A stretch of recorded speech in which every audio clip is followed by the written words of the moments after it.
मेरे बेटे घबराना मत, बहुत जल्द सब ठीक हो जाएगा। साजिद हसन का अपने बेटे के नाम पैगाम। मुस्तफा आमिर कत्ल केस में गिरफ्तार मुलजमान में साहिर हसन भी शामिल हैं। इन पर अब तक मुनशियात का इल्जाम आयद किया गया है। उनके वालिद साजिद हसन अब तक मीडिया के सामने नहीं आए, मगर हाल ही में उन्होंने एक पोस्ट में अपने बेटे से मुताल्लिक बयान दिया है। इस पोस्ट में उन्होंने अपने बेटे को बहुत याद किया और कहा कि अच्छा वक्त वापस आएगा। साजिद हसन का कहना था कि मेरे बेटे को पहले ही मुजरिम साबित कर दिया गया है। हालांकि वो खुद कहते हैं कि जब उन्होंने मुस्तफा आमिर की वालिदा की वीडियो देखी तो वो पूरी रात रोते रहे और इतने अफसरदा थे कि सारी रात जागते रहे। ये भी बताया कि साजिद हसन की सेहत भी ठीक नहीं है और उन्होंने हार्ट का चेकअप कराया है।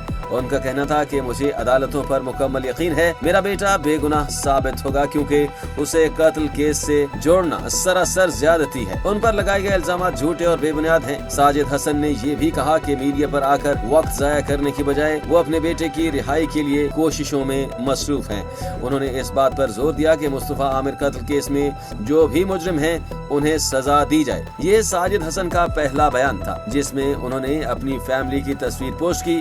इस तस्वीर में साहिर हसन भी दिखाई दे रहे हैं और उनके तमाम अहले खाना भी मौजूद हैं। इस पोस्ट में साजिद हसन ने दिल को छू जाने वाले अल्फाज इस्तेमाल किए, जिसमें उन्होंने कहा कि वो साहिर हसन को बहुत याद करते हैं और उनसे बेहद मोहब्बत करते हैं। उन्होंने ये भी कहा कि ये वक्त गुजर जाएगा और अच्छा वक्त दोबारा आएगा। उनका मकसद ये था कि मुस्तफा आमिर कत्ल केस में उनके बेटे को शामिल न किया जाए, क्योंकि उनका इस केस से कोई ताल्लुक नहीं है। इन पर जो मुनशियात का इल्जाम आयद किया गया है वो बेबुनियाद है और आने वाले वक्त में वो जल्द ही बरी होंगे। उनका अदालतों पर मुकम्मल एतमाद है।